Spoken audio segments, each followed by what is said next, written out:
ئەم سەگە کە لە جۆری جەرمەن چێپەرە بریندار بوو کاتێک کارەکەی خۆی ئەکرد و یارمەتی شەڕوانە ئۆکرانەکانی دەدا لە بەرەکانی پێشەوەی جەنگ. تەنها ماوەیەک لەمەوبەر پزیشکی ڤێتەرنەری لێرە لە نەخۆشخانەیەکی ئۆکرانیا شەڕی مانەوەی سەگەکەیان دەکرد. ئێستا تەندروستی باشە و ئامادەیە بچێتەوە بۆ خزمەتکردنی وڵاتەکەی.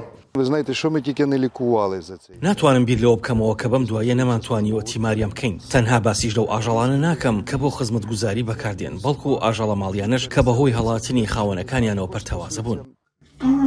سەرۆکی پزیشکانی ئەم نەخۆشخانە سەربازیە ڤێتەرنەریە زیاتر لە 3 دەیەیە خەریکی چارەسەرکردن و ڕزگارکردنی ئاژەڵانە. لە ساڵی 2018ەوە نەخۆشخانەی ڤێتەرنەری پۆلیسی نیشتیمانی ئۆکرانیا بەڕێوەدات لە لەشکرکێشی 24 مانگی دوو لەلایەن رووسیاوە هەموو ئاژەڵەکان پێشوازیان لێ دەکرێت. کارمەندەکانی نەخۆشخانەکە یارمەتی 5,000 ئاژەڵیان داوە. 3,500 و ئاژەڵانە لەوانن کە خاوەنەکانیان ماڵەکانیان جێهێشتووە، بەڵام حشتور و ئەسپیش هەن، هەمویان لە ناوچەکانی کیڤ و خارکێڤەوە هێنراوە. خەڵکی ناوچەکە زۆر بەوە پێدەکەنن کە حوشتر لە دەوری خەستەخانەکەدا دێن و دەچن. منیش ئێستا پێدەکەنم چونکە هەموو ئاژەڵەکانم ڕزگار کردووە. لەم نەخۆشخانەیە 25 کەس کارەکەن. هەندێکیان جارجارە دەچەند ڕۆژهەڵاتی وڵات بۆ ئەوەی هەوڵ بدەن لە شوێنی ڕووداوەکان یارمەتی دەری ئاژەڵەکان بن. حاڵەتە سەختەکانیش دەهێننەوە بۆ ئێرە.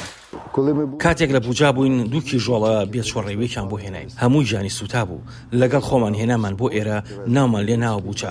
تا ئێستا لێرە لەگەڵماندا دەژی.